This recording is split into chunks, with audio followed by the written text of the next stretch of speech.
여러분 안녕하세요. 올해 새해를 맞이해서 제가 만든 넘버스 가계부 2024년도 버전을 여러분들한테 소개해 드리도록 하겠습니다. 이 가계부를 여러분들이 어떻게 세팅을 해야 되고 또 어떻게 활용하고 사용할 수 있는지를 영상을 통해서 한 개씩 한 개씩 보여드리도록 하겠습니다. 가장 먼저 커버 페이지가 있는데요. 여기는 여러분들의 취향껏 목적대로 꾸며주시면 됩니다. 원하는 타이틀 적어주시고 또 원하는 글이나 또 다짐의 글이나 올해의 목표들 이런 거 적어주시면 되겠죠. 그리고 도형이나 사진도 삽입할 수 있기 때문에 여러분들의 개성에 맞게 꾸며주시면 되겠습니다. 그리고 가장 중요한 세팅 페이지로 넘어가 볼게요. 여기 세팅 페이지에서는 여러분들의 상황에 맞게 여기 각 표의 리스트들을 다 바꿀 수가 있어요.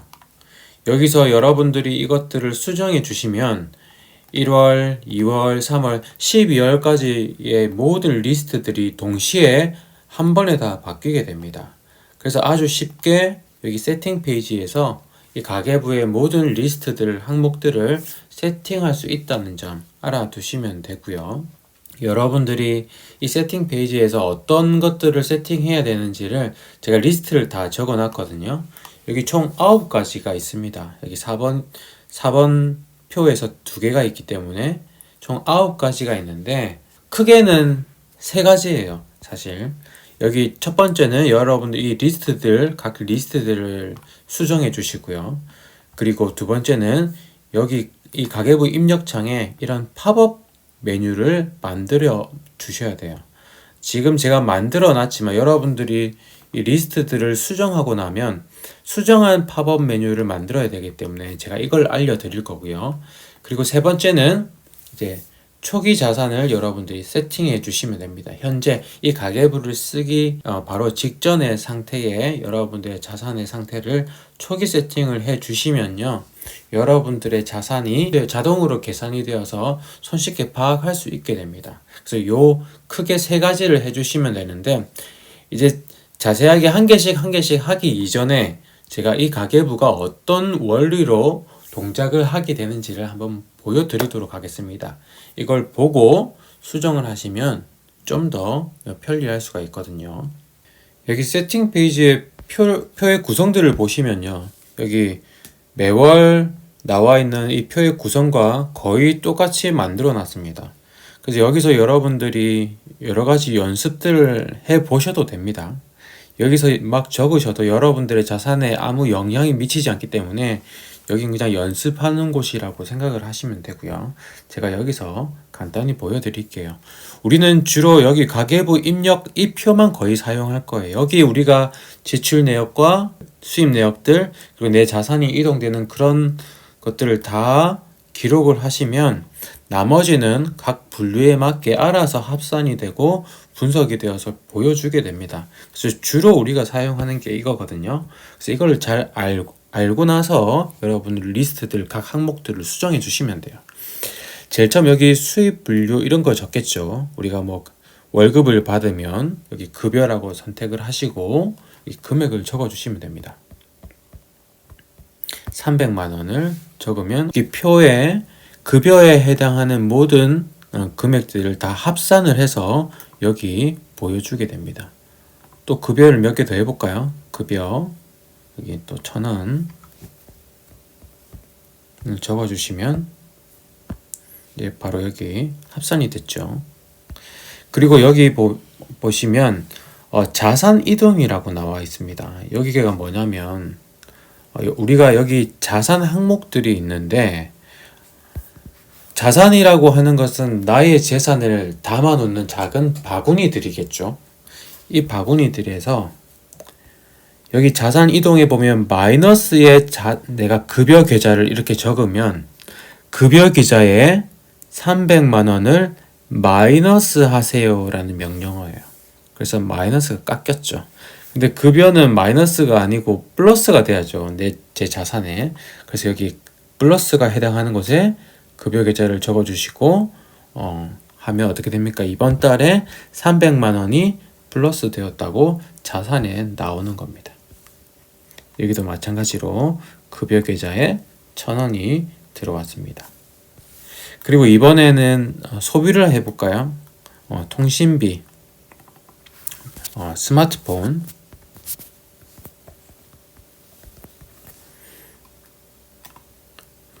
월 결제로 5만원이 나갔다고 해보겠습니다. 5만원을 적으니까 여기는 통신비에 관련된 돈이 여기 다 모이게 되겠죠. 통신비 한 번 더 해볼게요. 이번에는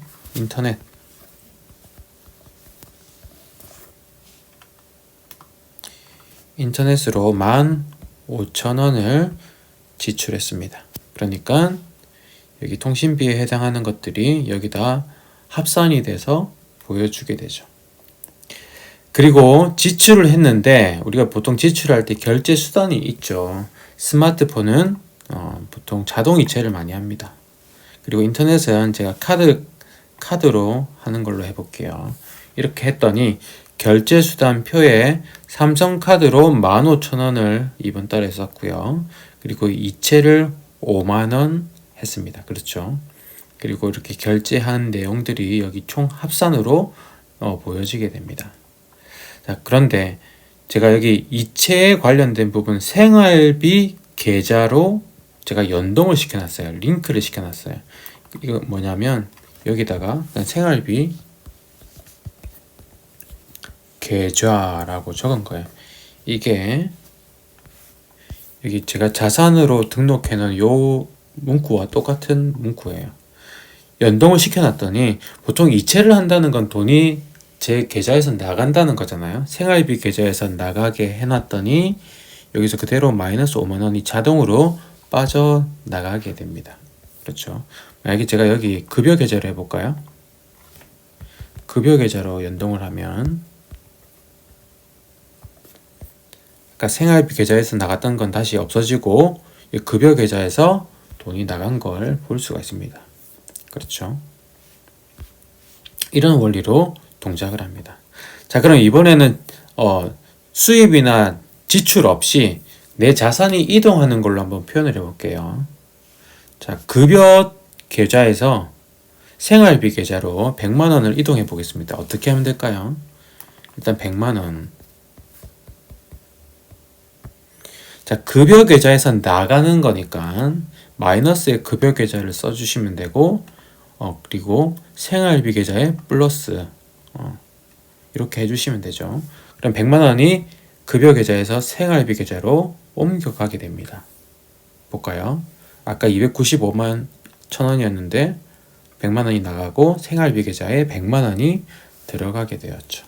여러분들이 실제로 은행 어플에서 이체를 하고 나서 가계부에 이렇게 기록해 주시면 이렇게 업데이트가 됩니다. 이렇게 사용할 수 있다는 거, 이 기능들 알아주시면 되고, 자, 그런데 여기 밑에 캘린더를 보시면 여러분들의 날짜에 맞게 수입과 지출들이 각각 합산이 돼요. 자, 그런데 우리 많이 적었는데 하나도 기록이 되지 않았죠. 왜냐하면 우리가 날짜를 적지 않았어요. 그래서 여기 날짜를 한번 적어줄게요. 날짜는 그냥 아라비아 숫자로만 적어주시면 됩니다.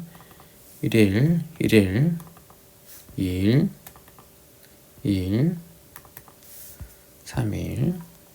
자, 이렇게 하면 1일날 300만원이 들어오고 5만원을 지출했다는 거고요. 2일날 1,000원이 들어오고 15,000원을 썼죠.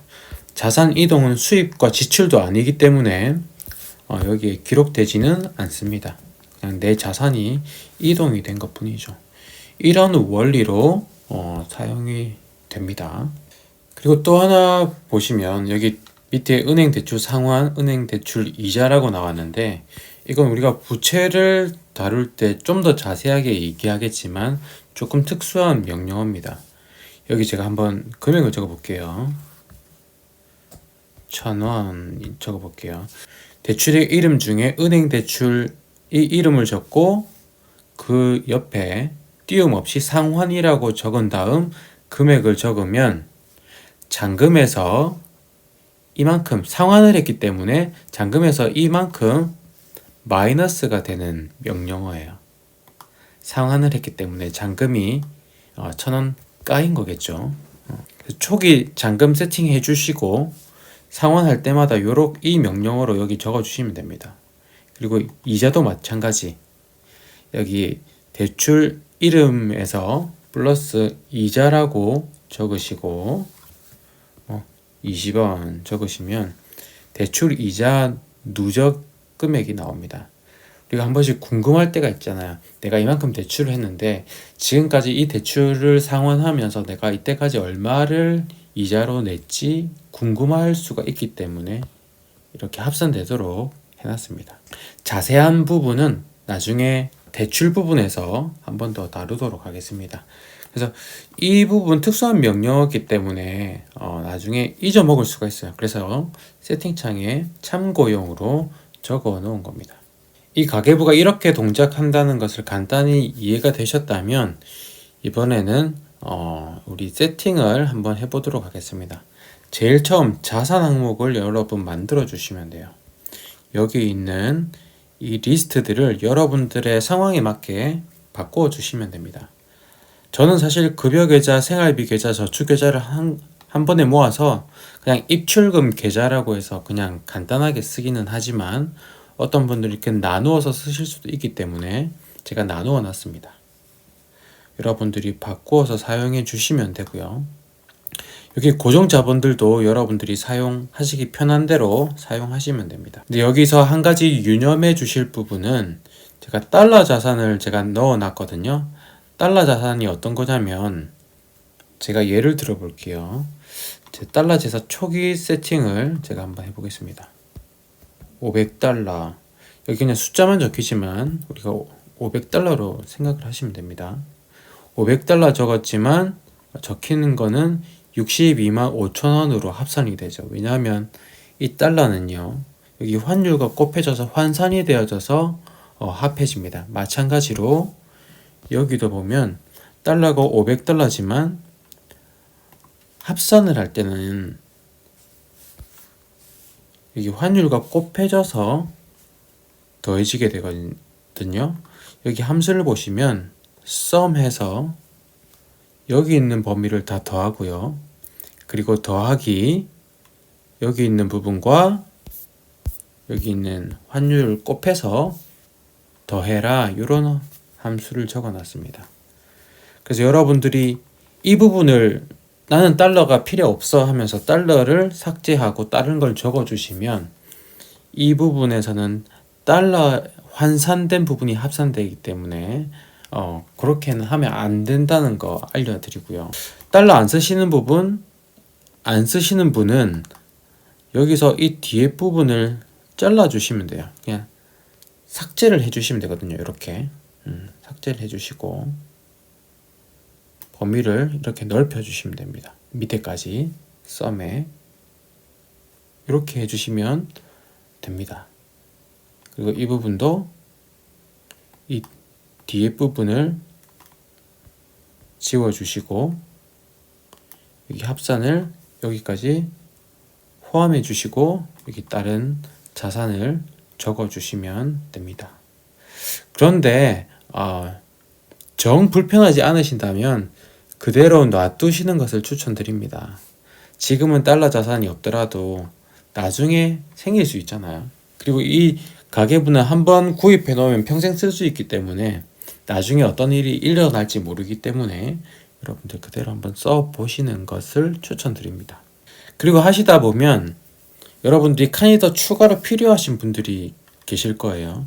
그분들을 위해서 칸을 추가하고 빼는 걸 한번 알려드리도록 하겠습니다. 만약에 고정 자본에 나는 한 칸이 더 필요하다 이렇게 하시는 분들은 칸을 추가해 주시면 돼요. 이 칸에서 여기 이 숫자 부분을 행의 숫자 부분을 터치하시고요. 여기 아래에 번개 표시 행 메뉴를 선택하시면 아래에 행 추가, 위에 행 추가 이 메뉴가 있죠.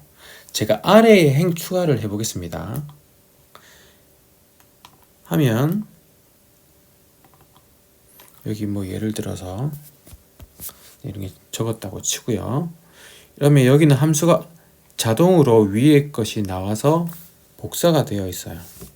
자, 그래서 그대로 쓰시면 되는데 여기 한번 볼게요. 총합인데 이 썸의 총합이 밑에까지 포함이 되지 않죠. 그래서 이때 범위를 밑에까지 내려주셔야 됩니다.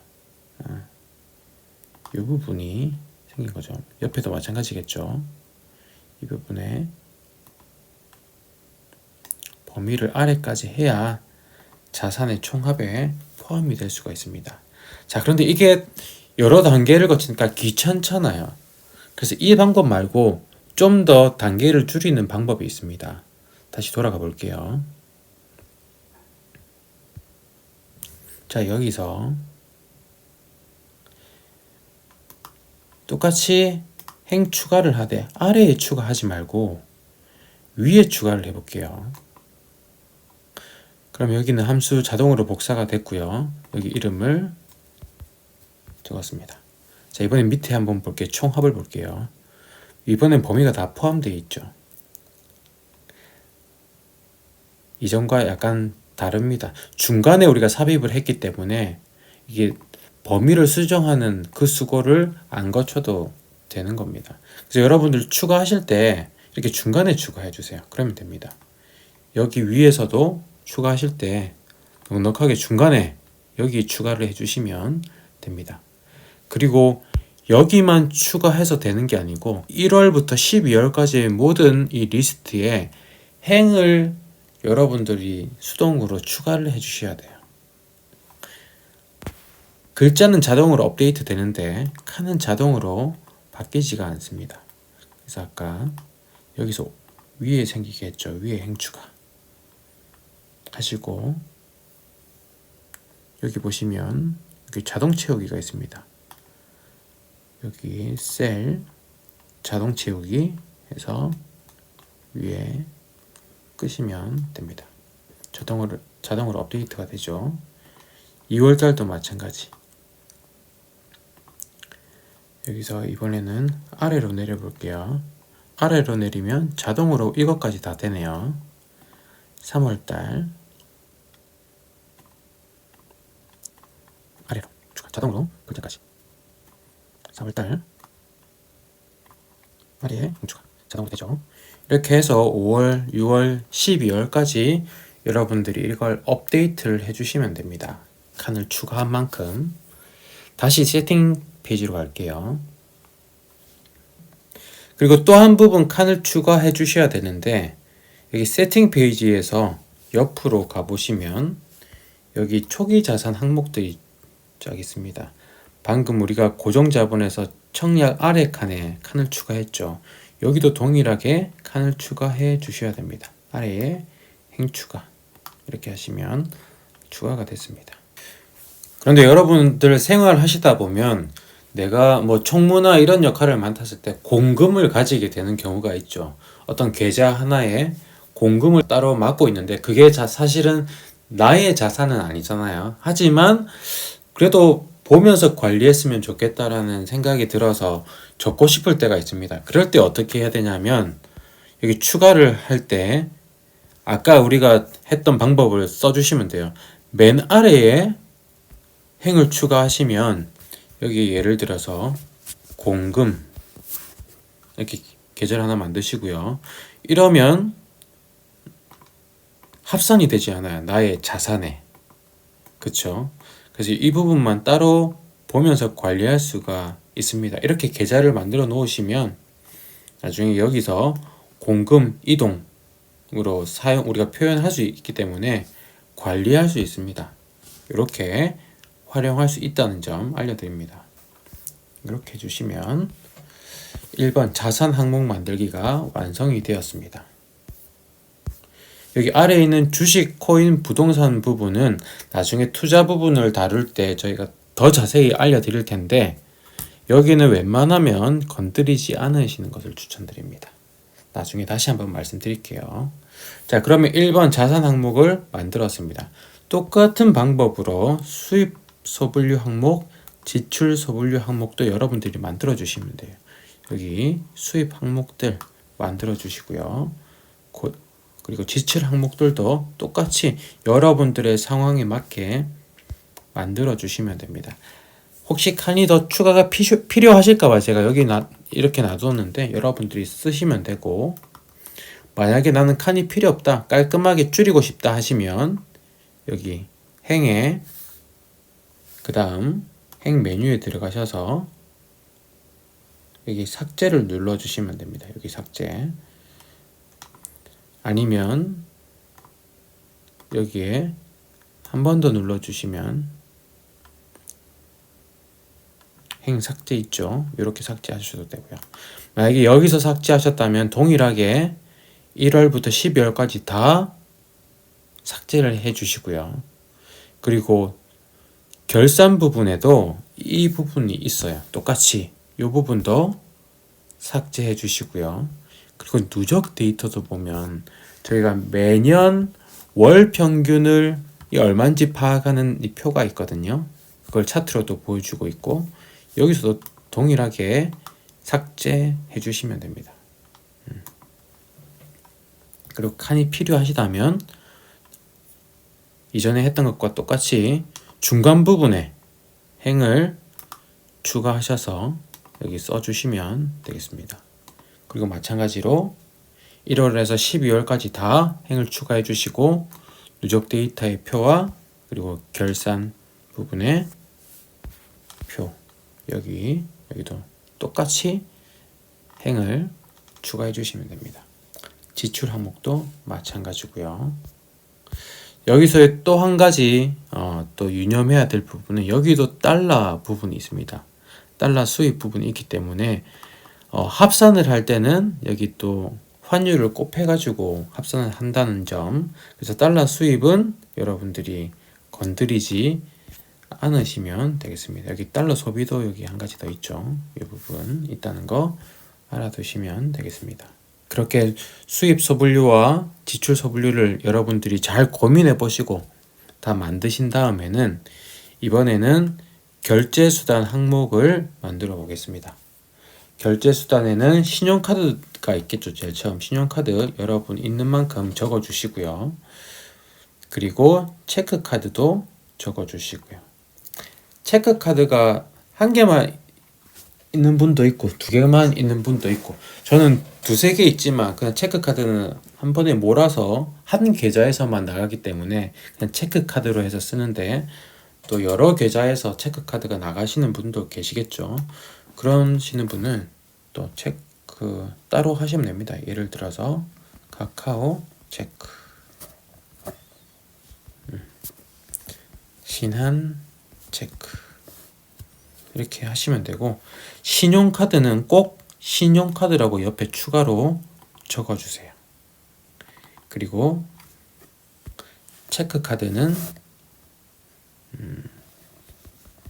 거기에 나가는 계좌를 여기 연동시켜 주시면 됩니다. 이 계좌의 이름은 여기 여러분들이 자산이라고 적어 놓은 이 이름과 동일해야 됩니다. 띄어쓰기도 동일해야 되고 동일하게 이렇게 연동시켜 주시면 됩니다. 여기 신용카드라고 꼭 적어야 되는 이유는 우리가 체크카드를 사용하면 계좌에서 바로 돈이 나가잖아요. 그러면 제 자산에서 바로 즉시 돈이 나가게 돼서 합산이 됩니다. 하지만 신용카드로 결제를 하게 되면 그 돈이 바로 나가지 않죠. 그 다음 달 청구가 됩니다. 그래서 그 달에는 이 돈이 뭐로 잡힙니까? 부채로 잡혀요. 그렇기 때문에 이 신용카드라고 적어 놓은 이 문구 때문에 이 돈은요 어디에 합산이 되냐면 이 부채란에 신용카드 해가지고 여기 돈이 합산이 되게 됩니다. 그래서 이게 부채로 이 달에는 부채로 잡혀요. 아직 자산에서 빠져나가지 않았기 때문에. 그래서 신용카드라고 꼭 적어 주시고요. 체크카드에서 나가는 돈은 이 계좌를 연동시켜 주시면 됩니다. 그리고 이체할 때도 우리가 우리가 소비할 때 자동 이체 시켜주는 거 있잖아요. 뭐 핸드폰이나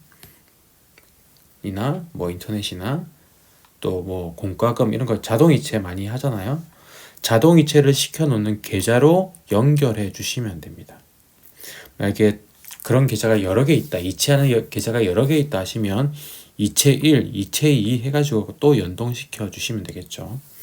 그리고 우리 지갑에서 현금으로 나갈 때도 있으니까 현금으로 결제할 때도 있고요. 그러니까 지역카드 충전해서 쓸 때도 있고 상품권으로 쓸 때도 있고 마찬가지로 달러가 있을 수도 있습니다. 그리고 여기 보면 후불카드도 있습니다. 우리가 삼성카드를 가지고 있으면 삼성카드로 결제를 하지만 후불카드, 교통카드로 쓸 때가 있죠. 특징을 보면 여기 모든 결제가 합산으로 합산으로 모이게 되는데 마찬가지로 달러는 여기 환산을 해서 합산이 되고요. 이 밑에 후불카드는 합산으로 넣어 놓지를 않았어요. 제가. 왜냐하면 후불카드를 쓰다 보면 청구가 별도로 되죠. 그 달 말이나 아닌 다음 달 초에 청구가 따로 됩니다. 그렇기 때문에 후불카드를 얼마 썼는지만 여기 모아 놓은 다음에 합산은 하지 않고 다음에 추가로 청구될 때 그때 적어주시면 돼요. 예를 들어서 교통비로 1월 후 삼성 후불카드 이렇게 기록한 다음에 청구된 그 금액대로 이렇게 해서 삼성 후불카드니까 삼성카드로 청구되겠죠.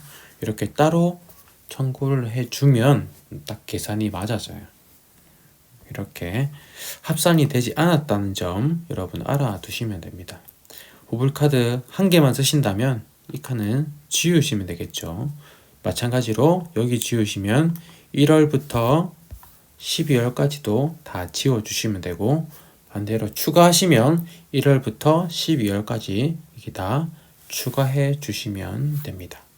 그리고 결제수단 항목 만들었고요. 추가 정보까지 완성을 했다면 이제 구독 항목을 한번 만들어 보겠습니다. 이 부분은 다른 자산이나 이런 수입 지출표에 전혀 합산되지 않는 정보예요. 그냥 요즘 구독 많이 하시잖아요. 내가 뭐 구독하는지 알고는 있지만 이렇게 눈으로 보지 않는다면 내가 구독료 얼마나 내고 있는지 파악할 수 없기 때문에 이렇게 한번 표를 만들어 놔서 파악하는 용도로만 제가 만들어 놨습니다. 그래서 여러분들 구독하는 항목들을 여기 적어 주시면요. 여기 동일하게 업데이트가 되고 수정이 동일하게 됩니다. 그래서 여기 예를 들어서 추가로 뭘 해볼까요? 웨이브를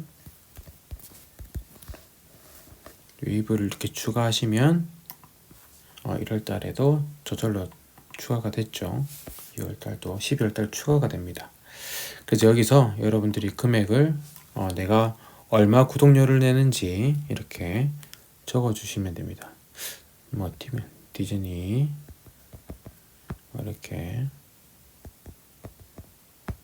이렇게 하면 내가 구독료 총 29,000원을 내고 있구나 이렇게 파악이 됩니다. 그쵸? 여기 범위가 아래까지 수정을 해야 되겠네요. 이렇게 이렇게 구독료 파악하는 용도로 사용해 주시고 결제일도 여러분들이 뭐 14일 이런 거 적어 주시면 되겠죠. 근데 여기 뒤에 적는 것들은 이 정보들은 여기에 추가가 되지는 않습니다. 동일하게 업데이트가 되지는 않습니다.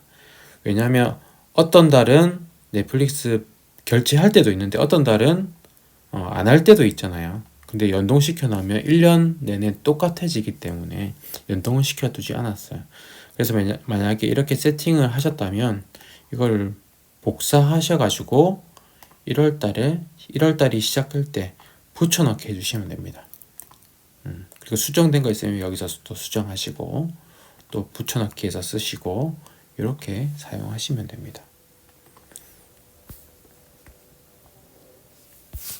자, 그리고 5번 구독 항목 완료했고요.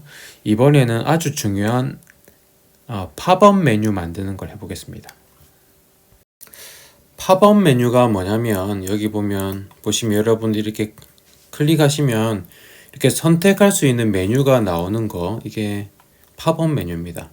보통 여기 기본 표의 세팅은 보통 적는 거예요. 그냥 우리가 타이핑을 해서 급여 이렇게 해야 되는데 이게 귀찮기도 하고 또 글자가 틀리면 여기 수식이 안 먹습니다. 찾지를 못해가지고 합산이 안 됩니다. 그럼 놓치는 부분이 많겠죠. 그래서 팝업을 꼭 해주셔야 편리하고 정확하게 사용할 수가 있습니다. 그래서 팝업 메뉴 만드는 방법을 알려드리도록 할게요. 제일 먼저 수입 분류에 있는 팝업을 먼저 만들어 보겠습니다. 여기 수입 분류, 여기 모든 항목들 있죠. 여기서 여기까지를 딱 끌어가지고 선택을 해주세요. 여기 선택을 한 상태에서 여기 보면 분 모양을 선택해 주시고요. 여기 표, 셀, 포맷, 정렬 메뉴가 있는데 여기서 포맷으로 와주세요. 포맷으로 와주시고 여기 보시면 팝업 메뉴가 있습니다. 이걸 눌러주시면 됩니다. 그러면 팝업 메뉴가 만들어진 거예요. 벌써 여기 보면 I라고 여기 정보를 누르니까 이렇게 세부적으로 수정할 수 있는 칸이 나오죠. 여기서 이렇게 바꿀 수도 있고요. 그리고 이런 부분은 제가 아까 여분으로 만들어 놓은 거기 때문에 사용하지 않는다면 삭제해도 되겠죠. 그리고 총합, 여기 총합 부분도 이렇게 적혔기 때문에 빼주셔도 됩니다. 자주 사용하시는 부분을 제일 위로 하면 좋겠죠. 이렇게 해서 하면 만들어진 거예요. 이제 없애주시고 한번 가볼게요. 여기 보면 급여, 보너스 이렇게 나와 있죠. 자, 그런데 제일 중요한 부분이 뭐냐면 이렇게 하면 빈칸이 없습니다. 그렇기 때문에 다시 전부 다 선택을 해주시고 가셔가지고 팝업 메뉴에서 여기 제일 밑에 내려가 보시면 빈 페이지 초기 값을 선택해 주세요.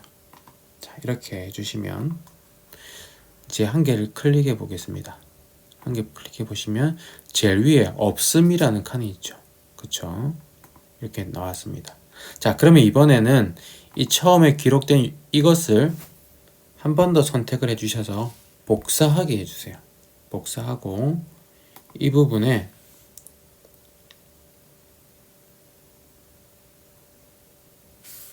눌러주시고 붙여넣기 해주시면 됩니다. 자, 급여라고 나와 있죠. 자, 그 다음 소비 항목으로 가겠습니다.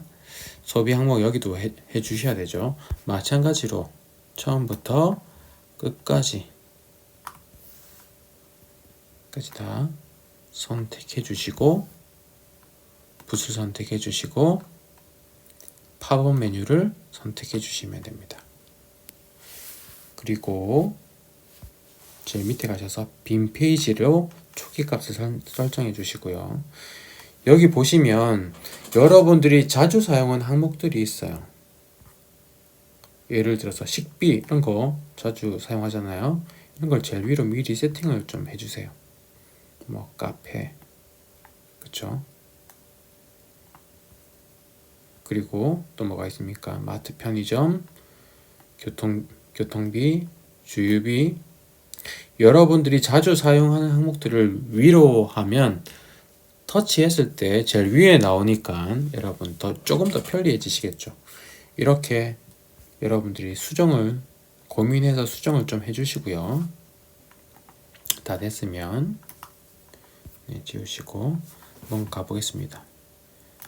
터치 한번 하면 딱 돼 있죠. 식비가 제일 위에 있고 없음이 초기 값으로 돼 있고. 자, 그리고 나서 한 번 더 터치해 주시면 복사 메뉴가 나타납니다.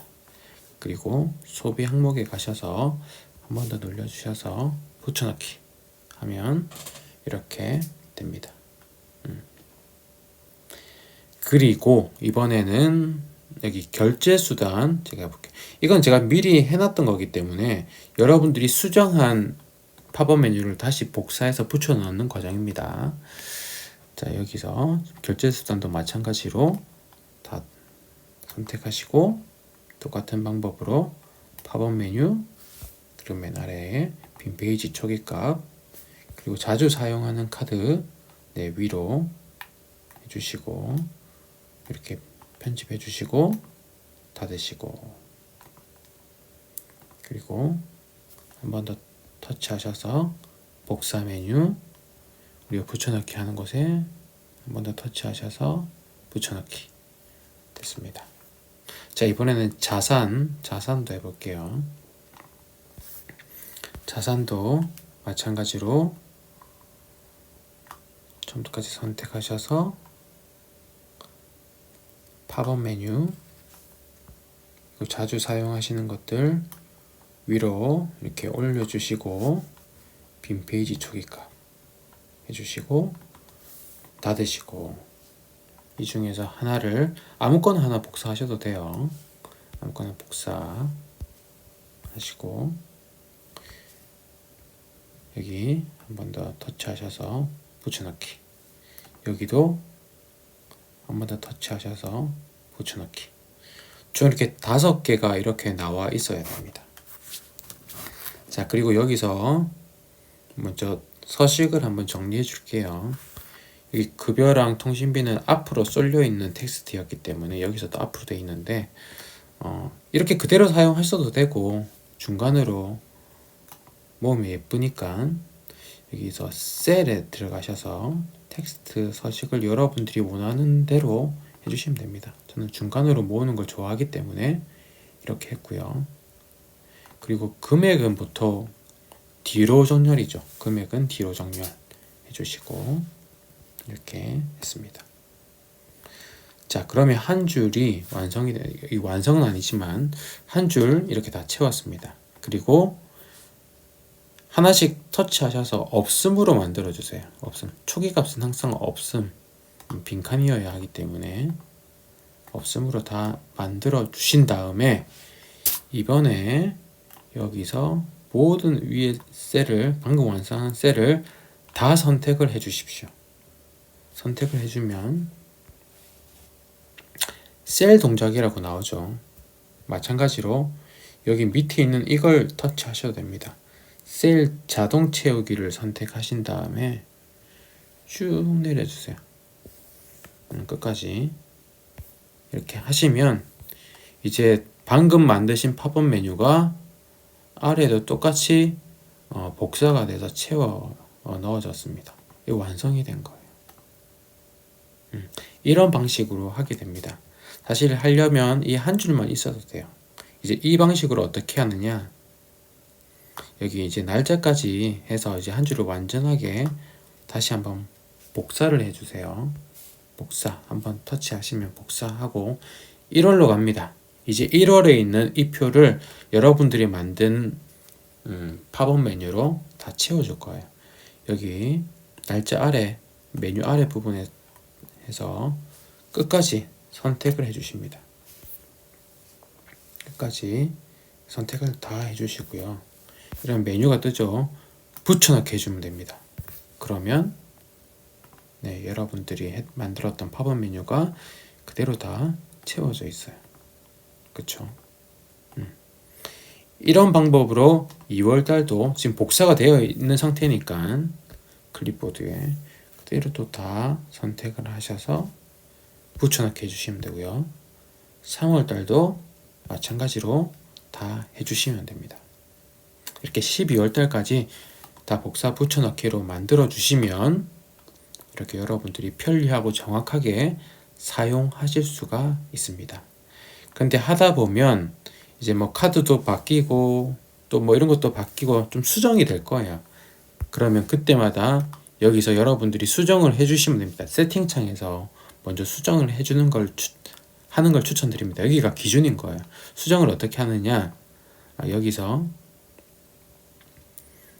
포맷에 들어가서 팝업 메뉴 돼 있죠. 여기서 여러분들이 수정하고 싶은 것을 여기서 바꾸면 돼요. 여기서 명절 떡값 뭐 이렇게 바꿔주시면 되고요. 또 추가하는 항목 추가하실 수 있습니다. 추가하시면 되고 또 뺄 수도 있습니다. 이렇게 해서 수정을 하시면 되고요. 그걸 또 복사한 다음에 이게 5월달부터 내가 수정됐다 싶으면 5월달 항목에 다 또 복사하기 하시면 되겠습니다. 이렇게 팝업 메뉴가 완성이 되었습니다. 그리고 이번에는 필수는 아닌데 선택사항입니다. 비자산 항목을 한번 만들어 보겠습니다. 여기 보면 비자산표가 있어요. 자산에 포함되는 건 아닌데 여기 보시면 수입이나 지출 항목 중에 내가 누적으로 지금까지 얼마를 썼는지 아니면 지금까지 얼마를 벌었는지 이거를 알고 싶을 때 여기 항목을 만드시면 돼요.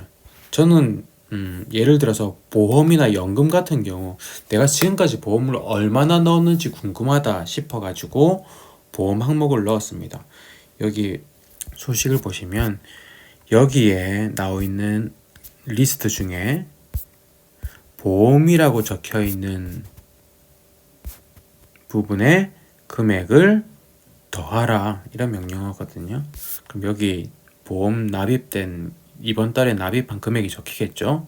그리고 누적은 지난달에 누적 금액과 이번 달에 넣은 게 합산이 됩니다. 그러면 또 누적으로 잡히겠죠.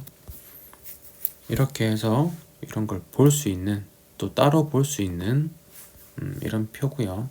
여러분 이 리스트는 여러분들이 만드시면 됩니다. 바로 시작할 때 안 하셔도 되고 나중에 하다가 필요성을 느낄 때 그때 하시면 되겠습니다. 그리고 마지막으로 아주 중요한 초기 자산을 세팅하겠습니다. 만약에 작년 12월 데이터가 있다면 12월 데이터를 그대로 여기 복사 붙여넣기 하시면 되거든요. 우리 표에 12월 달에 보면 계속 사용하시다 보면 최종적인 자산이 여기 쭉 적혀요. 이 표에 아까 세팅에 나온 표랑 똑같이 생겼죠. 이게 11월 달에는 없어요. 1월 달부터 11월 달까지는 없는데 12월 달에만 이 표가 있습니다. 마지막으로 최종적인 자산이 여기 딱 적히기 때문에 이걸 쫙 복사한 다음에 그 다음 해의 가계부 세팅창에 여기 그대로 복사 붙여넣기를 하면 이제 그대로 자산이 업데이트가 되는 거죠. 이제 그렇죠. 이 원리입니다. 그래서 하지만 지금 처음 시작하는 여러분들에게는 이 12월 데이터가 없기 때문에 초기 자산을 여러분들이 입력해 주시면 됩니다. 그래서 제가 처음에는 순자산이 이렇게 더해지도록 만들었거든요. 여기는 더해지는 부분이고 여기는 부채니까 빼는 부분입니다. 그래서 여러분들이 적어 주시면 돼요. 요즘은 은행 계좌 보면서 다 적으셔도 되고요. 뭐 뱅크샐러드나 토스나 뭐 카카오에도 있고 자산이 다 연결만 시켜 놓으면 여러분들의 모든 자산을 볼 수가 있죠. 그래서 그거 보시고 내가 지금 남은 잔액이 얼마지 보시고 적으시면 됩니다. 이렇게 적으시고 생활비 계좌에도 이렇게 적으시고 저축 계좌도 이렇게 적으시면 제가 일단은 순자산에 합산이 되도록 수식을 넣어 놨거든요. 이렇게 시작을 하시면 됩니다. 내 현금 지갑에는 3,000원이 있고 지역카드 어플을 보니까 5,800원 충전돼 있네. 58,000원 충전돼 있습니다. 상품권을 내가 한 5장 가지고 있네. 25,000원 25만원 250만원 됐네요. 이렇게 적어보시고 달러가 있으시면 적으시고 없으시면 넘어가시면 됩니다. 그리고 예적금에 은행 계좌 보시면 바로 나와 있죠. 그래서 적기가 쉽습니다. 뭐 이렇게 적으시고 내가 청약 이때까지 5천만 원 너무 많죠. 500만 원 넣었다 치고 그리고 내 보증금 월세 보증금 이런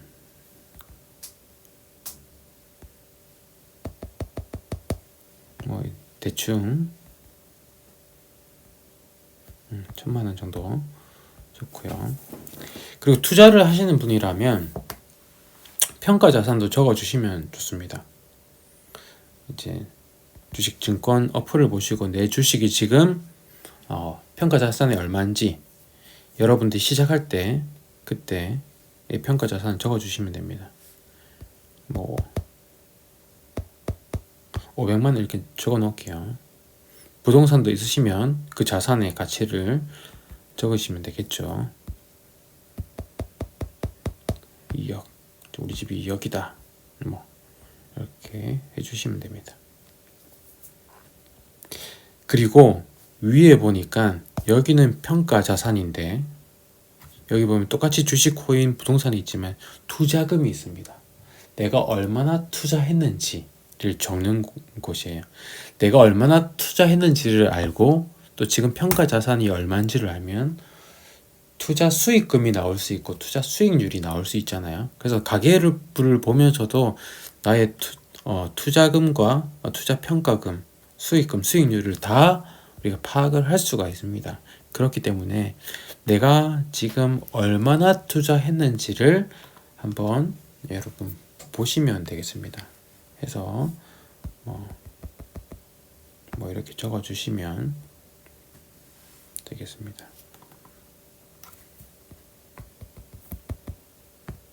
이렇게 적어 주시고 그리고 내가 대출 있으면 뭐 은행 대출 뭐 이렇게 적어 주시면 되겠죠. 그러면 순자산에서 대출은 빠지게 되거든요. 마이너스가 됩니다.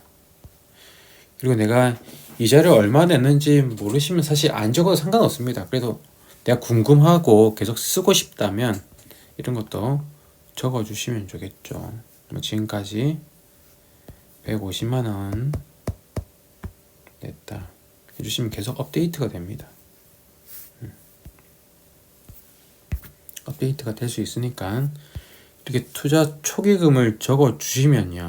그리고 보험금도 내가 이때까지 얼마 넣었는지 알 수 있다면 이것도 알 수 있죠. 보험금 얼마 넣었는지 어플 보시면 됩니다.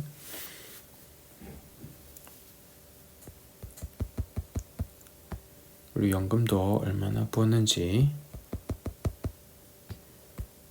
이렇게 적어 주시면 연금봉 처음에 누적 시작하는 금액이 나오죠. 그리고 이번 달에 넣으면 여기서 100만원 넣으면 1100만원이 되겠죠.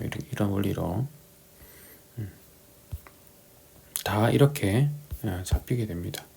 초기 금액이 잡히게 됩니다.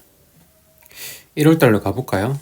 1월달로 가보면 여기도 이렇게 초기 금액이 똑같이 잡히게 됩니다. 그래서 지난달 이렇게 금액이 나온다는 건 우리가 초기 세팅한 초기 자산의 순자산을 말하는 거거든요. 이게 지난달입니다. 그래서 이번 달 1월 달까지 가계부를 다 작성하고 최후로 이번 달에 순자산이 나오겠죠. 그러면 지난달과 우리 초기 자산과 이번 달 말의 자산이 평가되어서 증가액이 나오고 성장률이 나오게 됩니다. 그런데 지금 우리가 아무것도 안 적었는데 지금 이번 달에 마이너스 1억 8천이나 나왔죠. 왜 그러냐면 우리가 초기 자산 세팅을 평가 자산에 이렇게 많이 적어 놨거든요. 지금 우리 재산이 이렇게 있어야 되는데 1월 달에 보니까 우리 평가 자산이 여기서 나오거든요. 평가 자산이 여기 적어야 평가 자산이 나오고 여기 평가 자산이 기록이 됩니다. 투자 평가금. 이게 기록이 되어야 여기 평가 자산으로 잡히게 되는데 이걸 적지 않았기 때문에 지금 투자 자산이 다 날라갔다고 나와서 지금 마이너스 1억 8천원이라고 나와 있습니다. 근데 이거는 처음에 월을 시작할 때, 한 달을 시작할 때 세팅을 해 주시면 되거든요. 그래서 처음에 우리가 어떻게 사용해야 되는지를 이번에는 알려드리도록 하겠습니다. 여기 제일 오른쪽을 보시면 월 시작할 때 체크리스트가 있어요. 그래서 제일 처음에 보시면 수입 지출 예산을 책정을 했는가 물어보죠. 수입 지출 예산이 뭡니까? 여기 이 표에 예산 입력이 되어 있습니다. 내 급여 알잖아요, 그죠? 얼마 나오는지. 뭐 이렇게 보너스 이번 달 1월 달 보너스 뭐 이렇게 예산을 적어 놓으시면 됩니다. 부수입은 대충 얼마다 적어 주시고 통신비 뭐 이런 것들도 예산을 다 적어 주시면 됩니다. 일단 기본적으로 처음에는 예산을 잘 모를 수도 있어요. 여러분들 기본적으로 대충 적어 주시고 시간이 지나면서 앞에 지출 내역들을 보면서 맞춰 가시면 돼요. 저 같은 경우에는 가계부를 여러 했으니까 여기 보면 누적 데이터에 보면 이게 나오거든요. 매해 월 평균 수입과 지출들이 저절로 기록이 돼요. 이 가계부를 쓰다 보면. 그럼 저 이걸 그대로 복사해서 사실 예산으로 적습니다. 여러분 아직 이 데이터가 없으니까 임의로 다 적으시면 됩니다. 대충 제가 몇 개만 적을게요.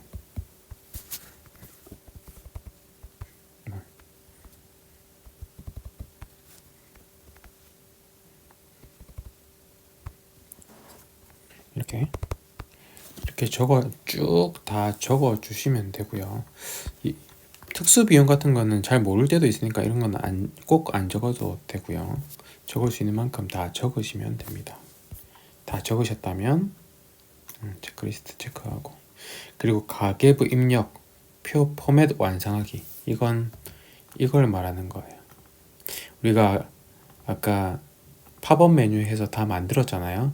이게 만들어져 있는지 확인하라는 겁니다. 보통 연 시작할 때 다 만들어 놓을 수도 있고, 매월 시작할 때 세팅해서 가져와 가지고 여기서 가져와서 매월 시작할 때 이렇게 복사 붙여넣기 할 수도 있거든요. 그래서 이걸 체크하라는 겁니다. 우리는 아까 다 만들어 놨으니까 체크하고요. 구독 항목 업데이트. 구독 항목은 여기 금액은 앞에 거랑 연동이 안 되기 때문에 여기서 복사를 해서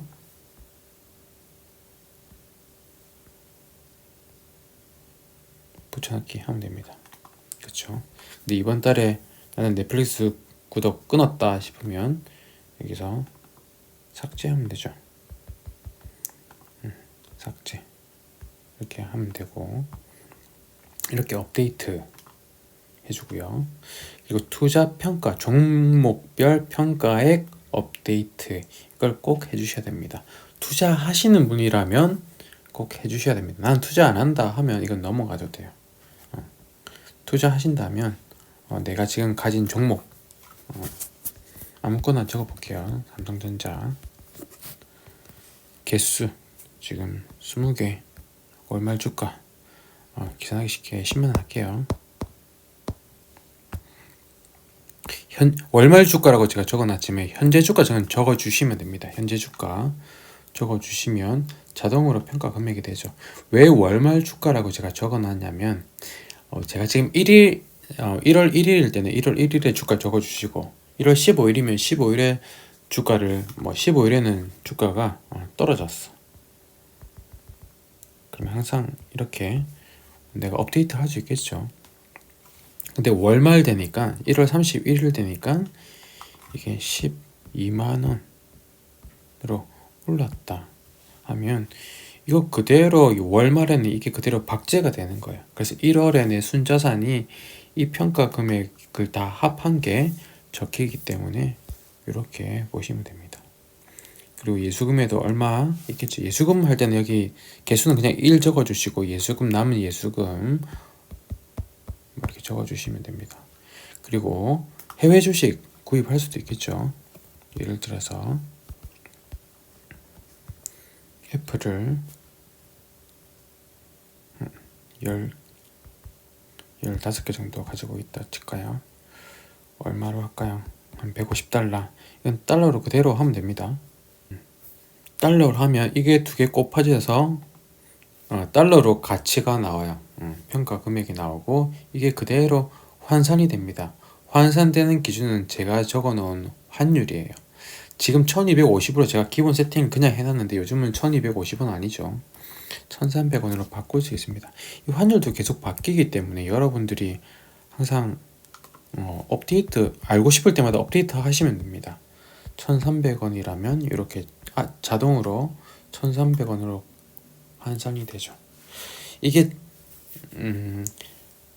주식 주가도 그렇고 환율도 그렇고 저절로 업데이트 되는 공식이 함수가 있습니다. 여기 넘버스네. 그런데 그게 단점이 뭐냐면 제가 1년 지나서도 그 함수로 제가 여기 세팅을 해놓으면 1년이 지나서도 바뀔 때마다 맨날 현재 주가로 이게 다 바뀌어 버려요. 저는 과거의 어떤 시점에 그 과거의 가격을 보고 싶은데 항상 업데이트 되니까 그게 단점이에요. 그래서 제가 항상 수동으로 기록을 합니다. 알고 싶을 때마다 150, 1월 31일 되면 그때의 가격을 적어놓고 그때의 환율을 적어놓고 그냥 박제를 시켜버립니다. 그럼 그것들이 여기에 기록이 되어가지고 그대로 그래프로 그려지고 여기 기록이 순자선으로 기록이 되거든요. 그렇기 때문에 그렇게 해주시면 되고요. 아까 제가 집이 있다고 제가 아까 설정을 했기 때문에 이것도 한번 적겠습니다. 아파트 하나, 제가 아까 얼마에 했죠? 조기자산 아파트 평가 부동산 2억 7천 해놨네요. 그래서 2억 7천 이렇게 하면 2억 7천의 가치가 적혀지게 되죠. 여기 있는 것들이 다 더해져서 평가 자산이 잡히게 됩니다. 달러 예수금도 이렇게 있다 치면 그럼 여기서 평가 자산이 또 여기도 적혀가지고 이제 투자 수익금이 얼마인지 투자 수익률이 얼마인지 나오게 되겠죠. 이걸 적어 놓으니까 이제 이번 달에 자산이 나옵니다. 그래서 지금 지난달에 비해서 63만 원이 올랐다 이렇게 평가가 되는 거죠. 이 표가 굉장히 좋아요. 지금 당장 삼성전자가 12만 원 아니더라도 이게 나중에 한 15만 원 되면 내가 얼마나 올라가지 이런 걸 파악할 수도 있어요. 미리 적어 볼 수도 있고 이렇게 하면 됩니다. 그래서 투자 종목 평가에 업데이트 하고요. 환율도 그날에 업데이트 하시면 됩니다. 그리고 부채, 대출 원금 업데이트 이거는 그냥 내가 정보성이에요. 내가 은행 대출 얼마 했다 할까요? 2억 5천 했다 할까요? 하고 지금 잔금 200만 원 남았고 대출은 이자는 한 150만 원 정도 냈고 이렇게 세팅을 하면 됩니다.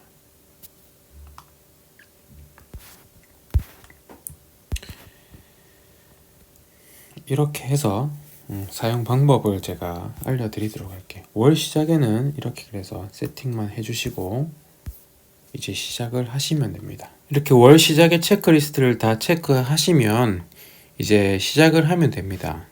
첫 지출이나 수입이 발생했을 때 그날의 날짜를 적어 주시고요. 그리고 지출, 식비,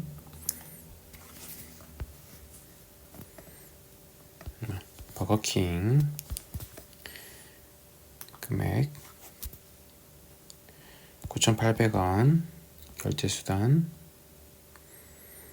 현대카드 이렇게 적어주시면 됩니다.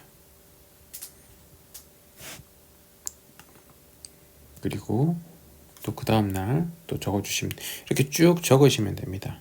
시간을 위해서 제가 한 달 쭉 적은 걸 샘플로 적은 걸 하나 가져와 볼게요. 네, 여기 보면 제가 샘플로 내역들을 적은 것들 가져와 왔는데요. 보통 이렇게 사용합니다. 여기 전 보통 일요일 날 되는 날짜에 이렇게 빨간색으로 색을 입혀줍니다. 여기서 누르시고 셀 채우기로 색깔이 여러 개 여러분 임의로 좋아하시는 색깔을 입혀주시면 됩니다. 그리고 보통 중요한 이벤트 같은 거 있으면 이렇게 또 색을 칠해서 구별할 수 있게끔 하고요. 또 수입은 사실 내역들이 수입은 많지 않잖아요. 지출은 되게 많은데 그래서 수입 내역들은 또 이렇게 파랗게 또 색칠해 줍니다. 투자할 때는 또 노란색으로 해주고 이렇게 저만의 약간 구분 방법으로 이렇게 구분해 주고 있고요. 그리고 보시면 여기 보면 내가 예산을 이렇게 다 적어 놓으면 예산이 합산이 됩니다. 예상 수입 그리고 지출 예산 그렇게 해서 내가 이만큼 저축을 할 수 있겠구나 순이익이 나겠구나, 순이익률이 32%구나, 일단 예상을 월 초에 해놓고 실제로 내가 어떻게 수입을 벌었고 지출을 했는지가 여기 옆에 나옵니다. 그리고 옆에 평가로 차트가 나오죠. 회색이 예산이고요. 그리고 그 다음 밑에 있는 게 실제입니다. 여기 보시면 이 차트 뒤에 색깔이, 칸의 색깔이 옆에 색깔과 똑같죠. 똑같다는 것은 예상 실적이 나왔다는 겁니다. 예상 수입보다 더 많이 나왔으면 뒤에 색깔이 나옵니다. 그런데 지출은 보니까 예상은 244만 5천 원인데 실제로 246만 9천 원 예산을 오버했죠. 그래서 뒤에는 색깔이 안 나고 흰색 배경이 됩니다. 하지만 종합적으로 보면 예상했던 저축 금액보다는 많다 해가지고 수익 부분에는 이렇게 표기가 되는데, 제가 지출 예산을 좀 늘려볼까요? 눌려보면 예를 들어서 구독을 넉넉하게 주세요인데 5만원 잡아볼게요. 그러면 예산이 늘어났겠죠. 예산이 늘어났기 때문에 실제 지출이 예산 안에 있어요. 성공을 하니까 우리 옆에 뒤에 색깔이 나오게 됐죠. 다 실적만큼 나왔다는 겁니다. 네, 이렇게 또 보시면 되고요. 그런데 실적이 다 나왔는데 이번 달은 지난달보다 금액이 작습니다. 아마 투자 부분에 관련된 것인 것 같아요. 그래서 이러면 기분 나쁘니까 제가 투자금을 좀 올려보겠습니다. 애플 주가가 180으로 올랐다. 많이 오른 거죠. 이번에 그래서 그래도 안 되네요. 삼성도 18만 원으로 오른 걸로 하니까 이제 겨우 수익이 났습니다. 지난달에 평가 금액을 너무 높게 잡아놓은 것 같습니다. 그렇게 됐고, 여기도 캘린더에 보면 날짜별로 다 이렇게 나와 있습니다. 그래서 중요한 날에 이런 날 급여 뭐 이런 날 애플 주식 매수 6개 샀다 이런 거 표시해도 되고요. 중요한 이벤트 그리고 생일 이런 거 적으셔도 되고 안 적으셔도 됩니다. 그리고 여기서 굉장히 또 중요한 거는, 좋은 거는 여기 보면 이달에 특이사항 같은 게 있어요. 1월 달에 만약에 명절, 설 명절이 있었다 그러면 그에 따른 지출이 분명히 있었을 테니까 거기에 따른 이런 거 적어주시면, 여기 2024년 결산 탭에 가시면 이런 부분들이 다 나와요. 월별로 이렇게 요약해서 다 나오거든요. 요약이 아니라 모든 정보들이 이렇게 모아져서 나오거든요. 이 맨 밑에 보시면 그달의 특이사항, 설명절이기 때문에 이렇게 나눔, 부모님 용돈 드리고 이런 거 썼겠죠. 보통 고정 비용과 생활 비용은 그게 내역이 궁금하지 않은데 이런 거는 궁금하거든요. 내가 누구에게 무슨 선물 줬는지 궁금하거든요. 어떤 거액 소비를 했는지 궁금하기 때문에 이런 데 적어 놓으면 됩니다. 여기 적으면 여기 자동적으로 연동이 된다는 거. 그래서 1년에 내가 어떤 소비를 했는지, 어떤 특이사항이 있었는지를 이 표에서 다 한 번에 볼 수가 있어요. 이렇게 보시고 파악을 하시면 됩니다. 이 부분은 나중에 다시 한번 다룰게요. 이렇게 사용하시면 됩니다. 그리고 이 부분은 내가 순이익 비율이 얼마나 됐는지, 고정비용과 변동비용, 특수비용의 비율이 얼마나 되는지 서술로 보여줄 수 있고요. 그리고 평가자산이 이번 달에 지난달보다 마이너스 58만원의 주식 평가자산이 났다, 손실이 있었다. 평가자산입니다. 내가 수익화 시킨 게 아니고. 부동산은 5천만원 내려갔다. 이렇게 나올 수 있고요. 그리고 월 말에 항상 체크해주는 체크리스트가 있습니다. 자산별 누적 금액 체크. 이게 뭐냐면 적다가 보면 이렇게 누적 금액이 나와요. 급여 계좌에 마이너스가 나올 수 없는데 이렇게 됐는지 모르지만 어쨌든 마이너스 이 누적 금액과 내 이제 은행 어플이나 이런 데를 보면서 금액이 맞는지 체크하는 겁니다. 틀리면 뭔가 문제가 있겠죠. 찾을 수 있으면 찾으면 되는데 일일이 거기에 힘쓰다 보면 가계부 쓰는 게 지칩니다. 그래서 저는 맨 마지막에 찾을 수 있으면 찾고 정 못 찾겠다 싶으면, 그리고 소액이다 싶으면 차이가 맨 끝에 기타 해가지고 소비 기타 해가지고 잔액 맞춤 씁니다. 52,000원, 뭐 52,000원 해서 자산에 뭐 급여 계좌에 마이너스를 시켜주거나 뭐 플러스 해주거나 해서 잔액을 맞춥니다. 그 의미예요. 금액을 체크하고 마무리해서 넘겨야죠. 그죠? 다음 달로.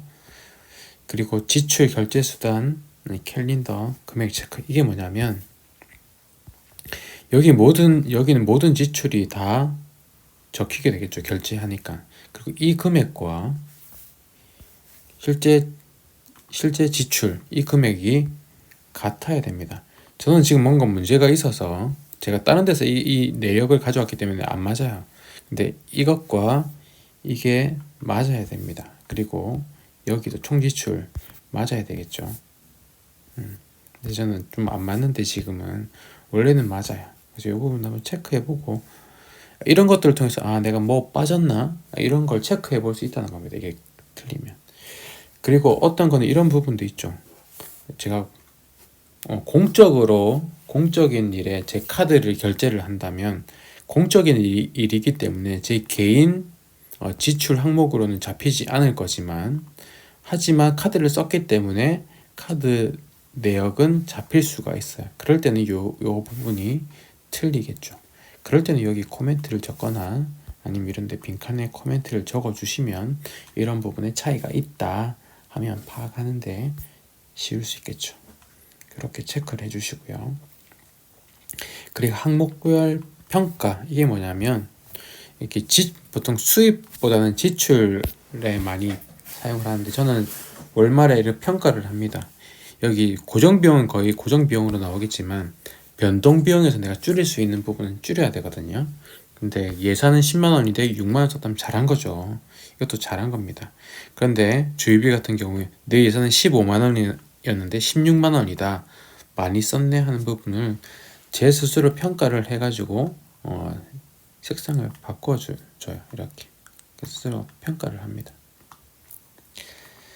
그리고 이렇게 또 다른데 여기도 빨간색 해야 되겠죠. 근데 또 일일이 다 하는 것보다 팁을 하나 알려드릴게요. 여기 보시면 이게 있어요. 이게 뭐냐면 서식 복사입니다. 서식 복사를 해서 여기 서식 붙여넣기를 해주면 똑같이 이렇게 되죠. 이게 굉장히 좋은 팁입니다. 이게 없는 분들도 있을 거예요. 없는 분들은 도구막대 사용자화에서 여기서 가져오거나 빼거나 해서 여기 이 두 개는 꼭 밖으로 꺼내 놓으시기 바랍니다. 서식 복사, 서식 붙여넣기 굉장히 좋은 도구거든요. 그래서 이렇게 보다가 또 많이 쓴 거 있으면 많이 퍼졌나 보네요. 이달 또 서식 복사 해서 내가 이런 항목들 많이 썼구나. 월말에 한번 평가를 해보는 겁니다. 한 달을 평가해보는 거죠. 그래서 항목을 평가하시고 월말 환율 업데이트 여기 환율이 얼마인지 네이버 들어가서 검색해서 한번 보시고 업데이트를 해놓습니다. 하고 월말 자산 평가액 업데이트 월말에 보니까 애플이 또 올랐어요. 190 올랐고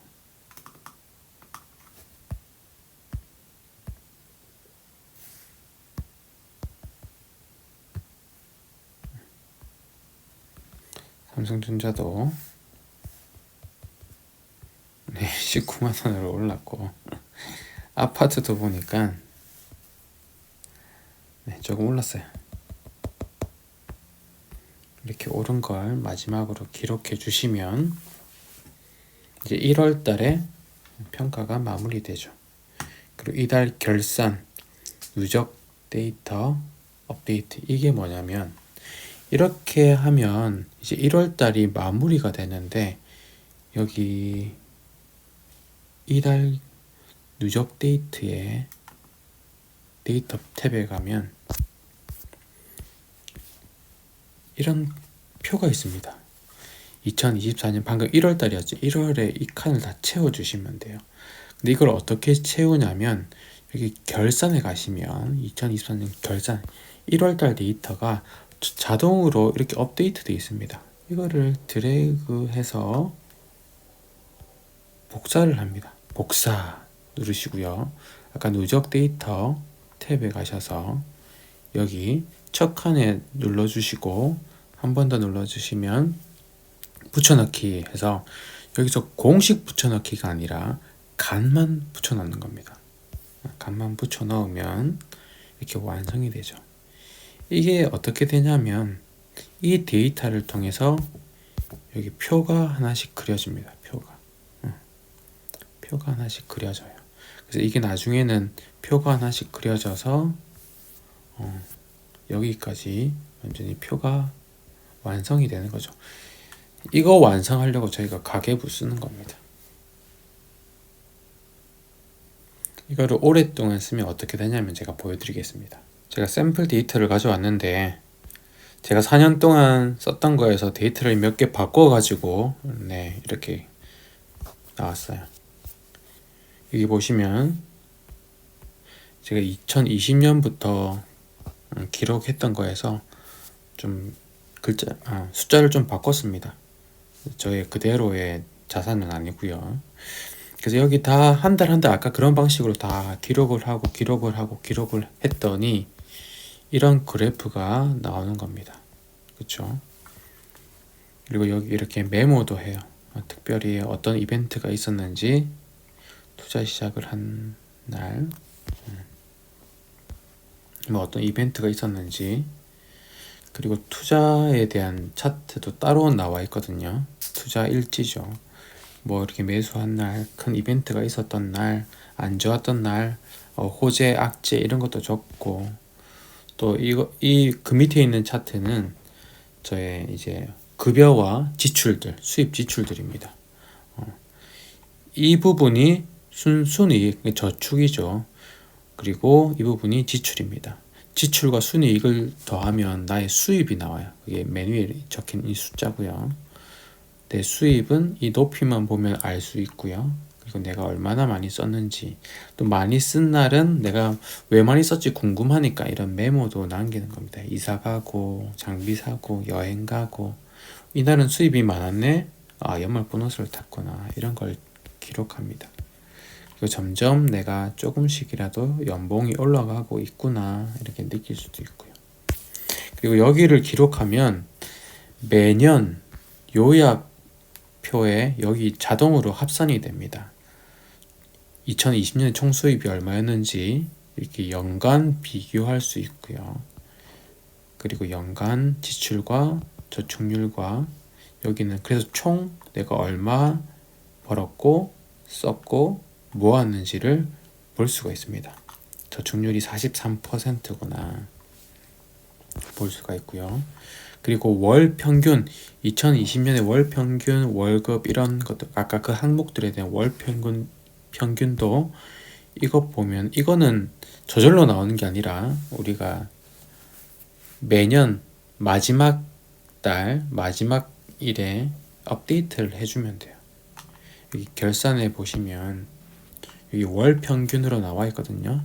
이 부분을 쭉 드래그해서 복사해서 여기 매년 이렇게 붙여 넣기 해주시면 이게 차트로도 나오고요.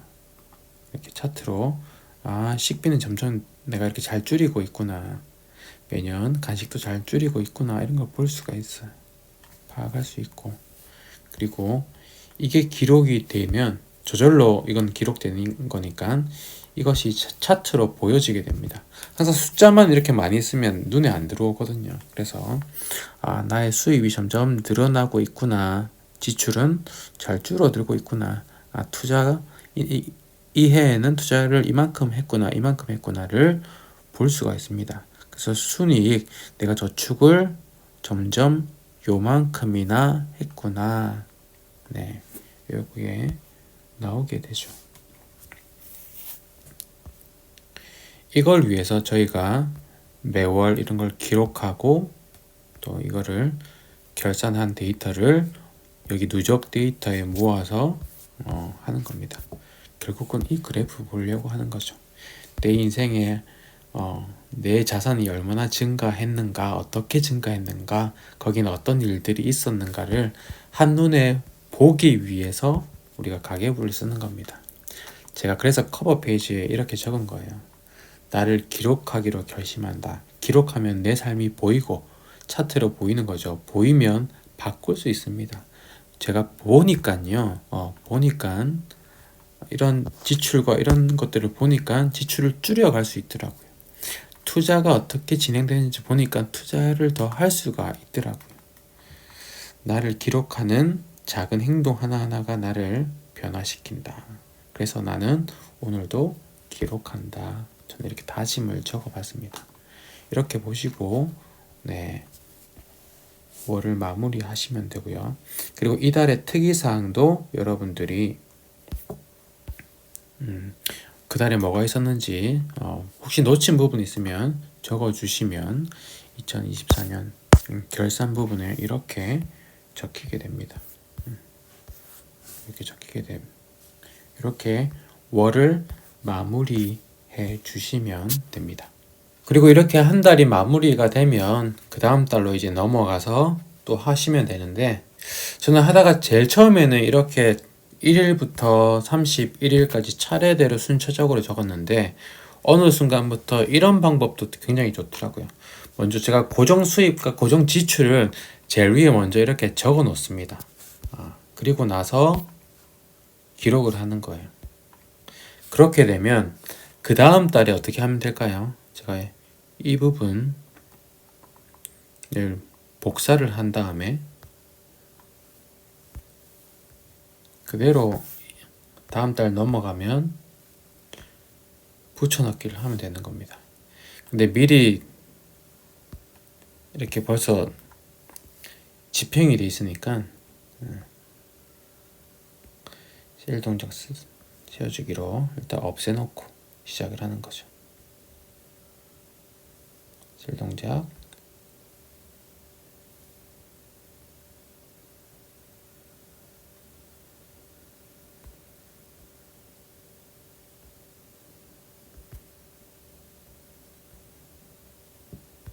이렇게 해놓고 이제 이것들이 집행이 될 때, 실행이 될 때 그때 자산에서 입출금 하고, 이건 카드 대금 나갈 때 입출금 이렇게 집행을 하면서 이제 여기 합산이 되도록 만들어주면 됩니다. 그리고 1일부터의 내역들은 여기서부터 차례대로 적으면 되겠죠. 그리고 투자 종목도 항상 월 초에 업데이트를 해줘야 되잖아요. 그럴 때는 여기 있던 항목 중에 여기 밝은 부분만 이렇게 복사를 해요. 복사를 해서 여기 붙여넣기 해주면 됩니다. 그리고 나서 이제 수정을 하면 되죠. 내가 개수를 더 샀으면 개수 업데이트하고 이렇게 업데이트하고, 주가가 바뀌면 바뀌는 대로 이렇게 업데이트 해주고 사용해 주시면 됩니다. 자, 이번에는 투자하는 거에 대해서 자세히 추가적으로 설명드리겠습니다. 여기 보시면 내역에 제가 주식 투자한 부분을 노란색으로 색을 입혀놨어요. 여기 보시면 주식 증권 계좌에 500만 원을 입출금에서 빼서 주식 계좌로 넣었다고 이렇게 표기를 했죠. 그래서 입출금 자산에서 500만 원이 나가고 주식 계좌로 500만 원이 들어왔습니다. 그런데 여기는 주식 자산이 아니에요. 여기는 주식 평가 자산입니다. 그렇죠. 이 주식 자산으로 돈이 들어간 건 어디서 볼 수 있느냐? 여기서 볼 수 있습니다. 여기 투자금이라고 나와 있죠. 내가 이번 달에 630만 원을 투자했다고 나오는 겁니다. 자, 여기 500만 원 있고 쭉 밑으로 내려가 보면 130만 원 한 번 더 했죠. 그래서 투자금이 여기 630만 원 했다고 나옵니다. 그 전에 한 300만 원 했다고 누적이 있으니까 여기 더해져서 930만 원이라고 나오게 되는 거죠. 여기 적히고요. 그리고 종목은 여기 여러분들 이름 적으시고 개수와 월말 주가를 적으시면 자동으로 곱해져서 평가 금액이 나옵니다. 매일 바뀌겠죠. 매일매일 바뀝니다. 바뀔 때마다 여러분 업데이트 해주셔도 되고 아니면 그냥 모르고 가만 놔두고 계시다가 월말에만 해주셔도 됩니다. 내 자산이 그때그때 얼마인지 궁금하시다면 자주 업데이트 해주시면 됩니다. 그리고 여기 종목 밑에 추가로 더 있으시면 또 적으시면 되겠죠. LG 이래가지고 또 이렇게 적으시면 됩니다. 이렇게 적으시면 합산이 자동으로 됩니다. 여기도 해외 주식도 똑같이 적어주시면 되고요. 항상 매수한 다음에는 예수금도 함께 업데이트를 해주세요. 이거 바꿨는데 예수금은 그대로인 경우가 있어서 자산이 안 맞을 경우가 있거든요. 예수금도 함께 맞춰주시고 코인도 마찬가지입니다. 혹시나 내가 칸이 부족해서 더 필요하다 싶으신 분은 마찬가지로 위에 행추가 중간 부분에서 행추가 하시거나 아래 행추가 해주시면 되겠습니다. 그러면 합산이 잘 되거든요. 그리고 또 한 가지 중요한 게 뭐냐면 여기 평가 자산을 보면 여기 누적 부분에 여기 공식을 보면 썸 해가지고 이 범위에 있는 금액들을 다 더해놨습니다. 국내 주식과 해외 주식에 있는 부분들을 더해놨어요. 그래서 칸을 추가하고 빼다 보면 범위가 좀 벗어날 때가 있을 것 같아요. 그럴 땐 여러분들이 범위를 재지정해 주시면 됩니다. 해주시면 되고요. 마찬가지로 코인도 보시면 코인 영역에 더하기 돼 있고요. 그리고 부동산도 부동산 영역에 이렇게 합산이 되게 해놨습니다. 그래서 이게 이번 달에 평가 자산 금액이 되고 이번 달이라고 이렇게 표현해 놓은 거는 이번 달에 이게 58만 원 올랐다는 뜻입니다. 파란색이니까 58만 원 올랐다. 이게 이번 달과 지난달 거 초기 자산과 마이너스를 해서 해 놓은 거거든요. 그래서 올랐다는 뜻으로 표기됩니다.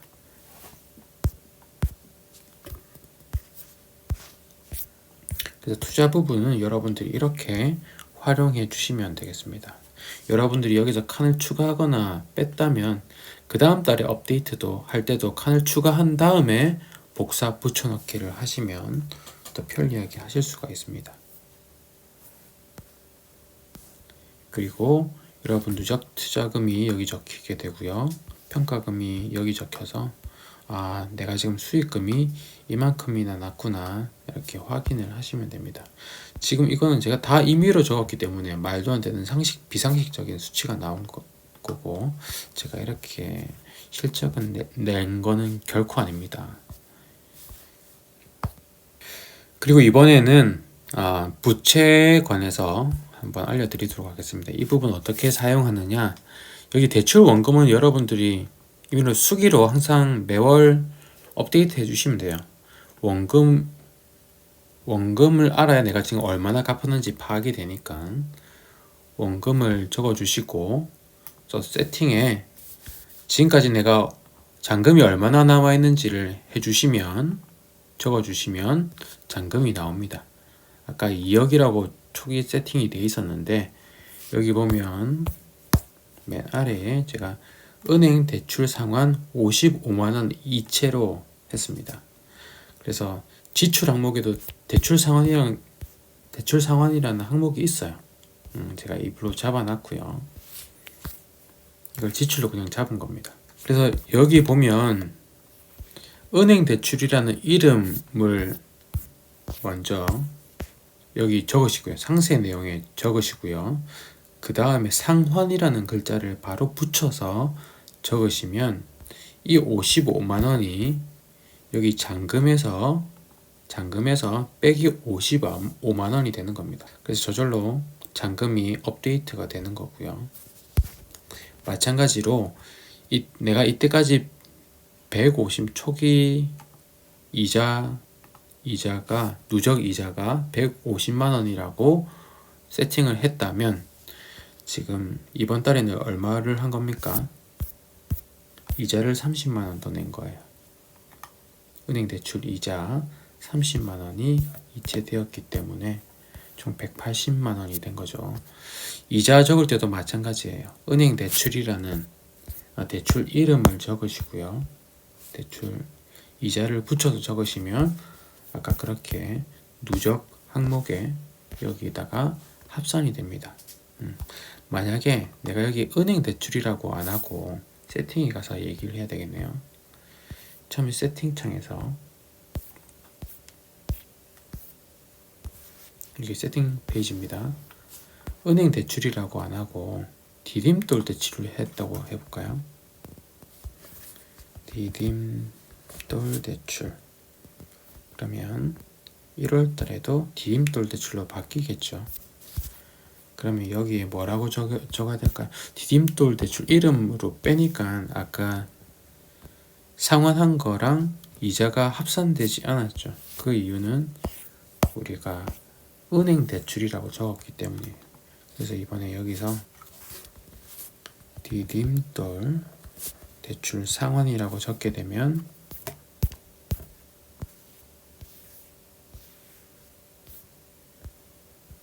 상환이 되어서 잔금에서 마이너스가 된 걸 볼 수가 있습니다.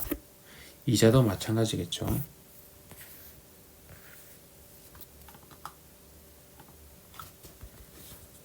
디딤돌 대출 이자 30만원이 나갔다면 여기 18만원으로 적겠습니다.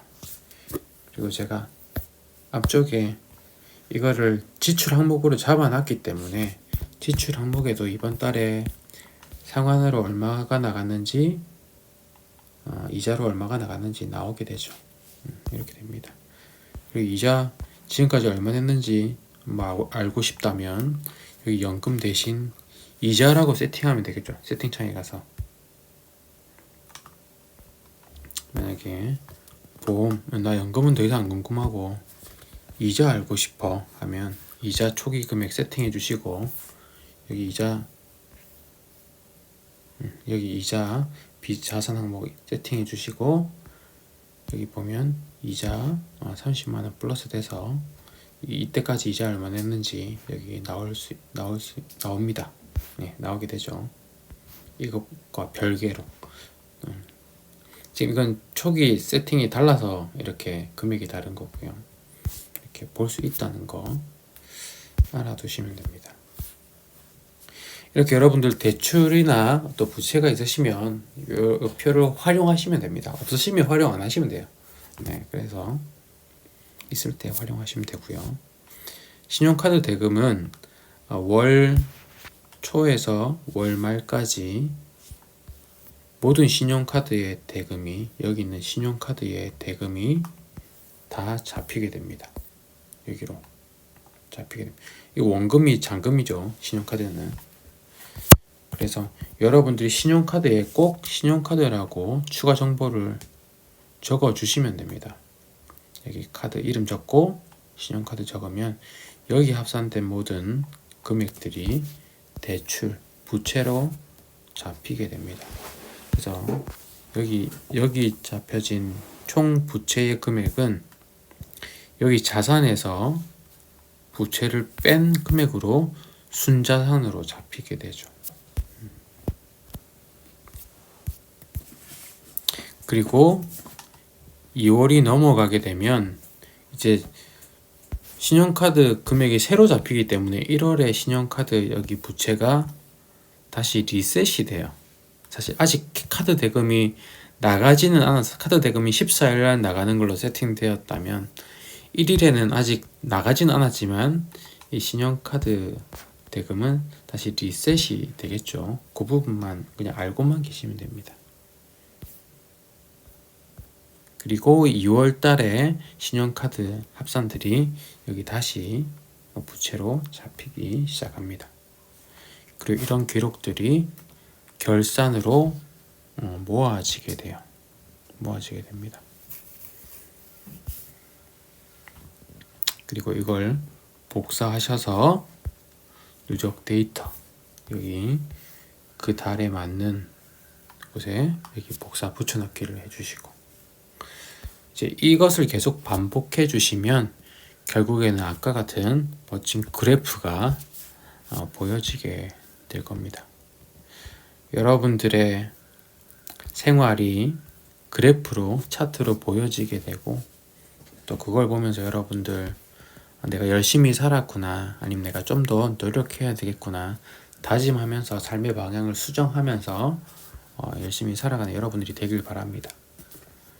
궁금한 사항들은 댓글로 달아주시고 그럼 제가 그 댓글을 보고 나서 다시 한번 영상을 또 맞는 영상을 만들도록 하겠습니다. 감사합니다.